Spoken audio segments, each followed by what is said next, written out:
Le monde d'après. Combien de fois ce poncif a-t-il été prononcé? Combien de fois cet espoir a-t-il été galvaudé? Après des souffrances, après des errances, des arrogances, des déchéances, après des vengeances, après des violences, des suffisances et des intolérances. En tout lieu, en tout temps, on a promis du changement. Et le monde d'après, celui tant espéré, promesse non tenue, il n'est jamais venu, le monde d'après. Tant de résolutions, tant de révolutions pour l'égalité ou la fraternité, tant de bons sentiments fugaces et inconstants qui finissent abandonnés en rêves fracassés. On nous promit la paix, on nous promit l'amour, le monde d'après pour toujours.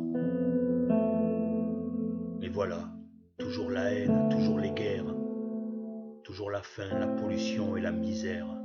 On a coupé les têtes pour un monde meilleur, mais les privilèges ont juste changé de porteur.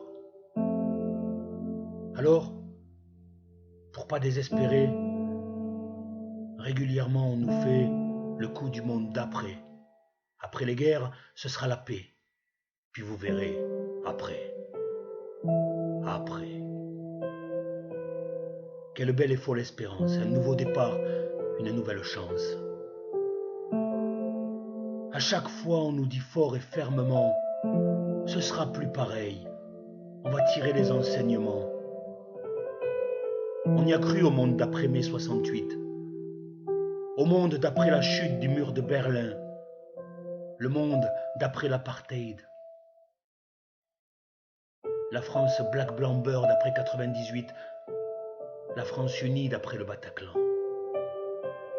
Puis l'homme oublie, il se recentre sur lui, et l'autre redevient un souci, une peur, une haine, un mépris.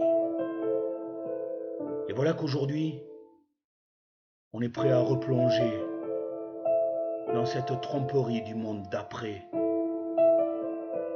celui de l'après-Covid, espérance stupide. Car l'homme attend que le monde change, alors que le monde attend que l'homme change. Et si l'homme, ce triste pécore, subissait comme les dinosaures sa disparition de la planète, elle serait peut-être plus guillerette, la planète. Elle respirerait. Et si c'était ça le monde d'après, un monde animal et végétal, on l'aurait bien cherché, notre déclin fatal. En attendant, immuablement, elle tourne, elle danse notre planète, majestueuse et si fluette. Et dans ce grand univers, si minuscule et singulière, elle poursuit inlassablement, dans un double mouvement. Sur elle-même, sa rotation, et autour du soleil, sa révolution. Que cela doit être beau, vu de là-haut. Mais mieux vaut la voir depuis l'espace qu'ici, à sa surface, car elle fatigue, elle s'épuise, elle s'essouffle, elle agonise.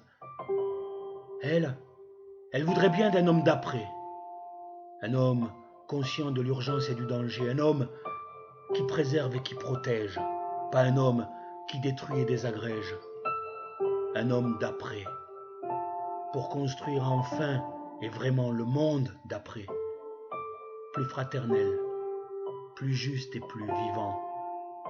Mais ça, c'est un rêve incertain pour d'improbables lendemains.